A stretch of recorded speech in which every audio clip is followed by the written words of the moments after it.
User-generated content. Dalam sehari, berapa kali kamu mengunggah foto atau video di media sosial? Atau sesering apa kamu meninggalkan komentar di konten orang-orang yang kamu follow? Semua itu seringkali kita lakukan. Bahkan, dunia digital sudah tidak asing lagi dan kita menggunakannya hampir setiap waktu. Tanpa disadari kalau yang kita lakukan itu sebetulnya menghasilkan User-Generated Content atau UGC, yang artinya gambar, video, komentar, dan konten lainnya yang dibuat oleh pemilik akun atau pengguna yang kemudian dimuat pada platform penyelenggara sistem elektronik atau PSE. Selain media sosial seperti Instagram, PSE ini dapat juga berupa aplikasi bertukar pesan atau social messenger seperti WhatsApp, Line, Telegram, website, dan juga e-commerce. Di Indonesia, banyak orang yang membuat konten tanpa memperhatikan aturan yang berlaku. Oleh karena itu, tentu perlu ada monitor untuk mencegah adanya konten yang sudah jelas ilegal berdasarkan hukum Indonesia yang ada, seperti pornografi, perjudian, atau yang bersifat provokatif. Menurut kalian, konten seperti itu perlu diberikan sanksi atau tidak? Kalau perlu, siapa yang bertanggung jawab untuk mengawasi? Siapa yang memberikan sanksi? Nah, kerancuan semacam itu sering menimbulkan polemik di masyarakat.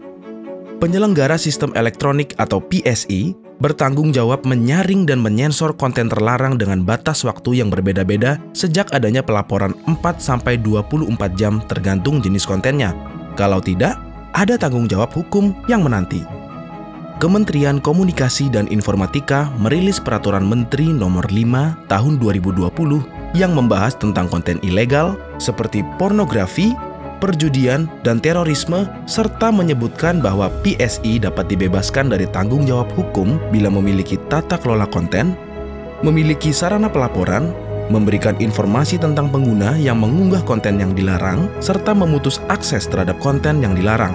Kalau begitu, bagaimana bisa dinyatakan bebas tanggung jawab secara hukum kalau definisi konten yang dilarang belum jelas?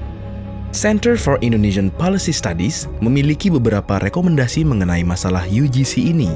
Di antaranya adalah perlunya merevisi kata dapat dalam kalimat PSE dapat dibebaskan menjadi PSE harus dibebaskan dalam Permen Kominfo Nomor 5 2020. Mengapa? Karena seharusnya jika sudah memenuhi semua ketentuan, PSE harus dibebaskan dari tanggung jawab hukum.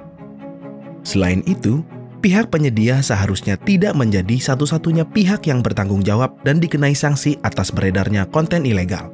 Tingginya jumlah konten yang beredar membuat pihak penyedia tidak mungkin untuk selalu dapat mengawasi dengan efektif. Dan jika dipaksakan, maka bisa membuat terjadinya sensor yang berlebihan. Kemudian pemerintah juga sebaiknya mengajak pihak swasta untuk turut dalam diskusi penanganan isu ini agar kebijakan yang dibuat bisa terus beradaptasi dengan dinamika sektor digital yang kerap berubah. Mekanisme koregulasi atau pengaturan bersama melalui dialog antara pemerintah dengan swasta harus dibicarakan dalam pembuatan peraturan kementerian yang tengah berlangsung guna mendapatkan peraturan yang ideal untuk masyarakat yang memanfaatkan platform UGC maupun PSE. Bagaimana menurut kamu? Setuju nggak kalau pemerintah perlu merevisi Permen Kominfo Nomor 5 2020 tersebut? Atau kamu merasa peraturan tersebut sudah tepat dengan kondisi saat ini? Untuk informasi yang lebih lengkap, download policy brief kami melalui link yang ada pada kolom deskripsi.